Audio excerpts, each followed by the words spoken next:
Bonjour à tous, j'espère que vous allez bien. Alors aujourd'hui on s'attaque à la restauration d'un Wedding Butcher de Celebrated en 7/8e. Donc comme vous le voyez, il est en piteux état, tout rouillé, tout oxydé et avec une chasse cassée. Donc on va devoir s'occuper de la chasse en premier, on va enlever la chasse.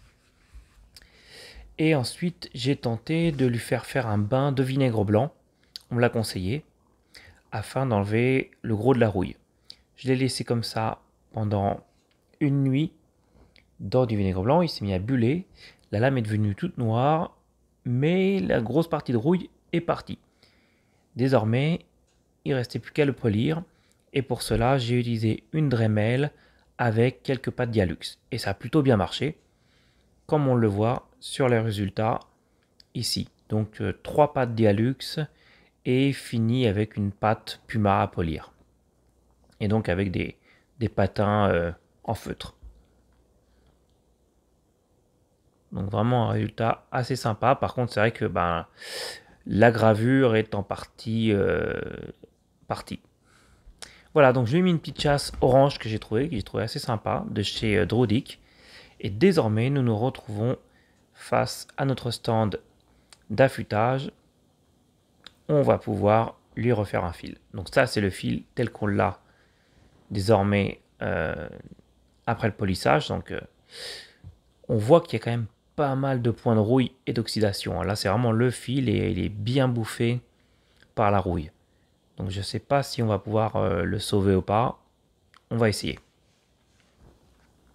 Donc, vu l'état du fil, on va partir directement sur une diamantée. Alors, pas la 400, mais on va passer sur une diamantée 600. Donc, une Atoma 600. Assez agressive, mais pas autant que la 400. Et là, on va devoir quand même recréer un bon biseau. Donc, on va utiliser mon scotch fétiche, le scotch Super 33+, afin de protéger le dos. Parce que là, la diamantée va vraiment être assez agressive. Notre Sharpie pour voir l'état de la lame et voir si elle est bien droite. Donc déjà, on voit que c'est un genre de sourire. Et du coup, il va falloir jouer du poignet. Ça va pas être si simple que ça. C'est vrai que les lames sourire, c'est sympa pour se raser, mais c'est toujours un peu la galère à affûter. On peut pas les affûter à plat. Je vous montrerai tout à l'heure. On humidifie notre diamanté. On s'essuie un peu les mains et on y va.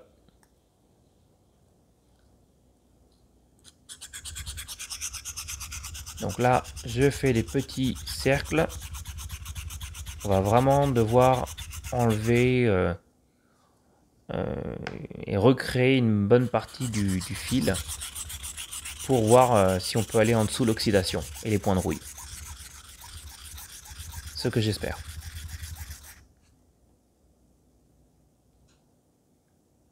Et là déjà on voit que, comme je le pensais, le feutre s'enlève pas de façon partout pareil.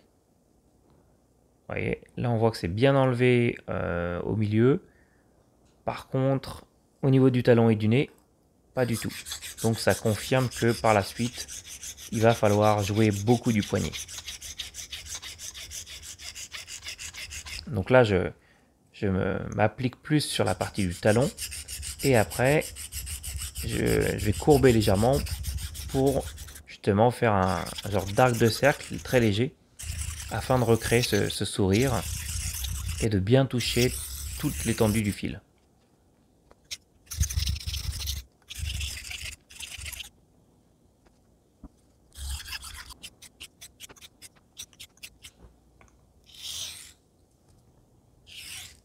Voilà. On va essuyer notre lame. On va regarder si on voit un semblant de faisceau dessus. Et la passer au microscope pour voir ce que ça donne.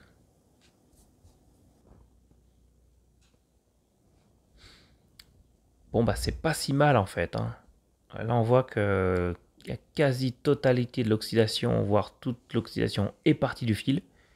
Ce qui est bien, ce qui est même très bien. Donc on a recréé un semblant de biseau. Ouais, ce qui est pas mal du tout. Donc désormais, on n'a plus besoin de notre atoma. On va la rincer, ou du moins pas pour affûter le rasoir. Et on va passer à notre Shapton 1000. Donc dans une vidéo future, j'essaierai aussi une Naniva 1000 et essayer de voir si je peux les comparer. Donc jamais essayé de pierre Naniva, donc ce sera l'occasion.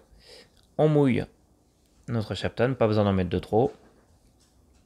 Et ce qu'on va faire, parce qu'on a été quand même fort sur la lame avec la diamantée, on va créer une boue avec cette même diamantée sur la Shapton 1000.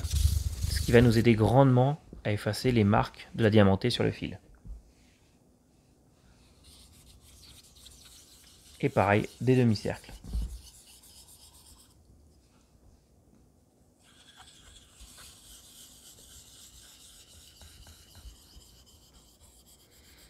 Et là, on va commencer au fur et à mesure, justement, à commencer à jouer du poignet pour bien avoir un fil uniforme tout du long de la lame et en sourire.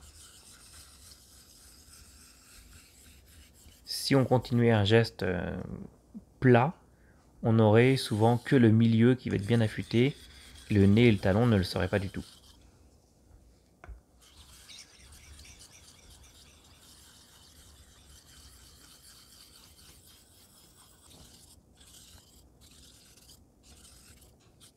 Donc sur cet affûtage, je vais m'aider beaucoup des deux mains justement pour faire ce mouvement de courbe sur la pierre.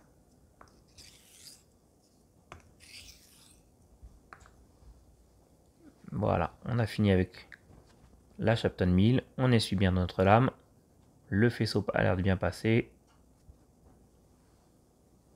et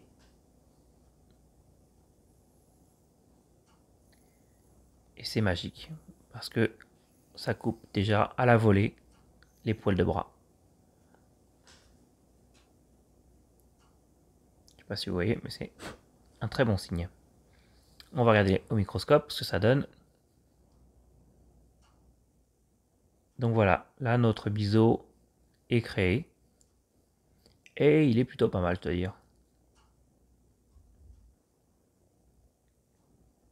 En comptant que c'est une lame qui a quand même plus de 100 ans, c'est pas dégueulasse.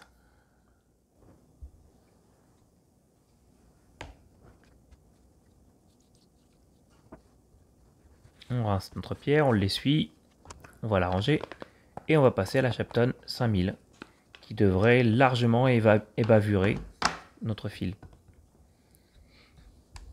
Et donc pareil, là on va continuer avec la méthode de simplement mouiller la Shapton, faire une mini boue. Ça, on en profite aussi pour du coup redresser la pierre, la remettre bien plate. Et on y va.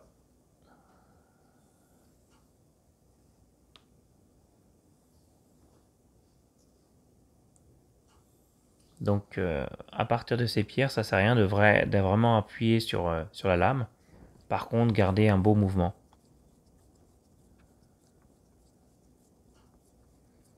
Et donc on va pas le voir forcément là tout de suite, mais je me sers des deux mains. Donc la main qui tient le manche pour appuyer un peu plus du côté du talon et l'autre pour faire un genre de arc de cercle et appuyer plus vers le nez.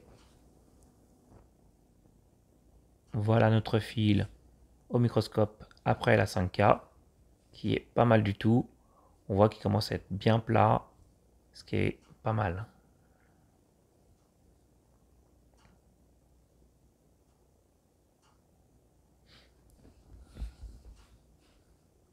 Donc, ouais, donc vraiment le challenge ici, c'est vraiment d'arriver à avoir un fil régulier et ce jusqu'au bout du nez. Donc il faut bien courber la lame en fin de parcours.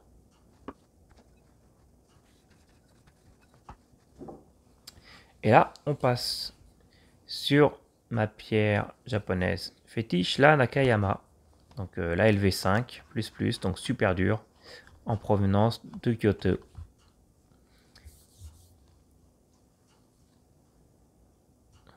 On la moule légèrement et on va utiliser nos pierres de boue en commençant par l'Asano Nagura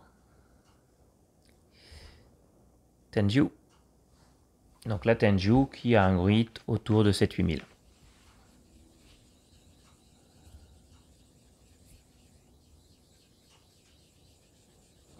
Donc pareil, ça ne sert à rien d'appuyer très fort, sinon vous allez craquer la pierre et avoir des petits morceaux qu'il faudra ramasser. Ce qu'on veut, c'est une boue bien fine, bien uniforme. Donc ça prend un certain temps, mais voilà, on n'appuie pas trop. On la ramène près de nous, et on peut commencer avec le rasoir dessus. Sauf que, finalement, mon scotch, il a commencé à pas se craquer, parce que c'est un très bon scotch, mais il s'est un peu recourbé. Donc on va quand même le changer pour pas avoir une petite... une petite épaisseur. Ce qui, bien sûr, influencerait le fil.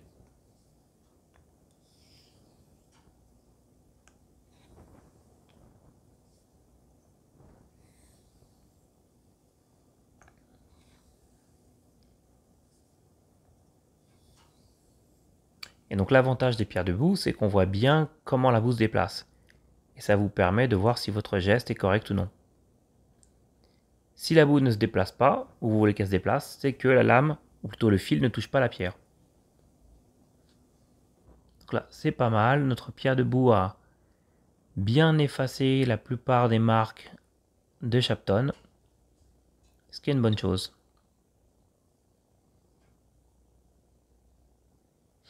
Ouais, c'est pas mal du tout. Et donc, il faut savoir que la manière dont j'oriente la lame sous le microscope, je le fais au maximum pour avoir une vue justement des traits de pierre sur la lame. Et donc là, on passe sur l'Asano Nagura Mejiro, avec un grid de 8-9 000. Et donc j'utilise cette manière sur le microscope pour vraiment me montrer tous les traits laissés par les pierres.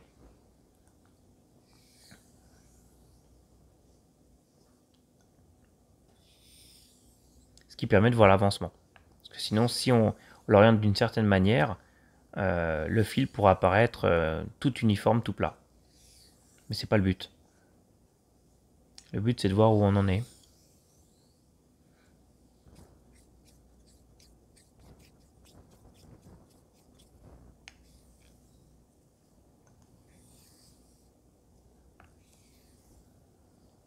Voilà, on a fait un geste appliqué.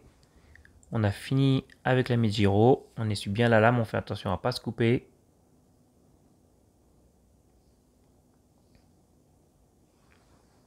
On regarde si le faisceau de lumière passe bien. Ça a l'air d'être bon. Et la vue au microscope.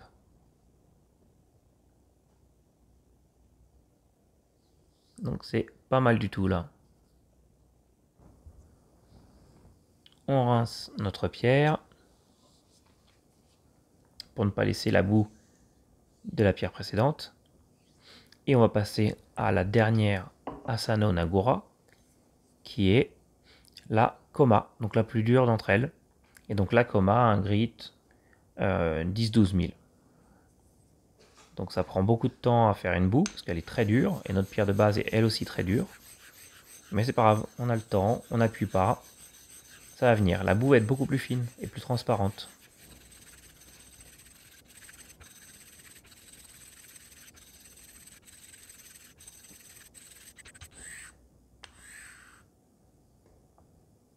On la ramène près de nous, et voilà.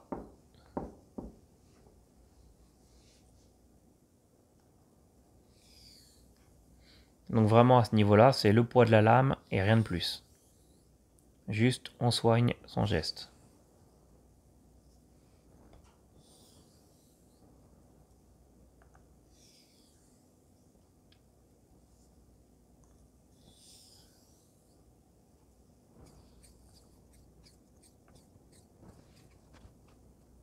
Voilà, on l'essuie. On regarde ce que ça donne au microscope. Et là, c'est vraiment sympa. On voit vraiment l'effet de la boue japonaise qui efface la plupart des traits, donc c'est top. Et on va passer sur notre dernière Nagura, qui est une Tomo Nagura. C'est aussi une Nakayama, mais une Azaki. Donc, légèrement différente, mais le même type de pierre que ma pierre de base. Donc une dureté égale. Donc ça sera un mix de boue entre l'Anagura et ma pierre de base. Donc on est à un grit à plus de 15 000. Là.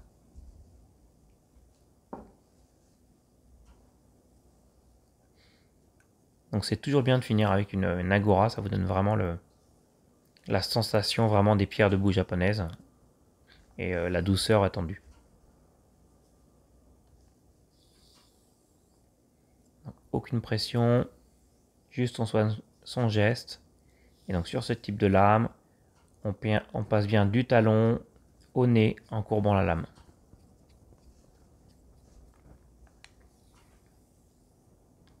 Et je relève la lame à la fin pour aller jusqu'en haut du nez. Il faut faire attention justement à ce moment à pas trop appuyer, sinon vous courbez votre fil. On essuie, pareil, en essuyant on fait attention à pas appuyer sur le fil.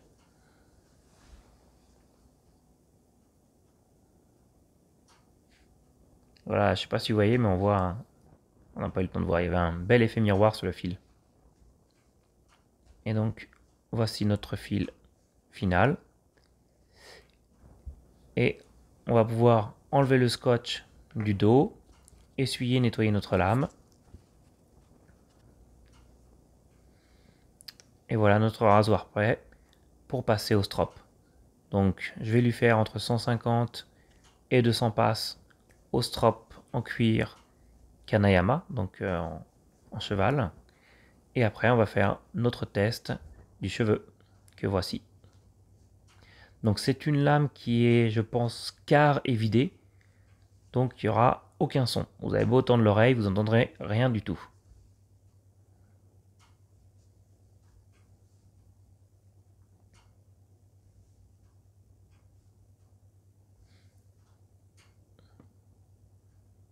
Donc on voit bien que le cheveu se coupe très bien, donc c'est une bonne chose. Je ne sais pas si vous voyez que ça saute. Mais par contre, aucun son. Certains préfèrent ce genre de rasoir, d'autres préfèrent les extra évidés qui sont très sonnants, de type par exemple Philharmonica. Donc voilà, j'ai fait ensuite un rasage test avec un combo que j'adore, le Moon Soap Tobacco Flower. Et c'est vraiment un set que j'adore. Par contre, une fois le rasage terminé, j'ai eu deux mains gauches et j'ai fait tomber le rasoir par terre. Il est tombé sur le carrelage, la lame n'a rien eu, mais la chasse s'est cassée en deux. J'ai donc dû me retaper une nouvelle chasse à mettre sur le rasoir. Je n'en avais plus d'orange et j'ai mis une bleue. Au final, je préfère même la bleue. Je la trouve beaucoup plus sympa, un peu plus authentique. Qu'est-ce que vous en pensez? À vous de me dire, la bleue ou la orange? Bon, n'hésitez pas à mettre un commentaire par rapport à ça. Sinon, au niveau de wade, comme je le dis, souvent les wade, les lames ne sont pas parfaitement droites, voire même souvent vrillées. Et il faut souvent jouer du poignet pour les remettre d'aplomb.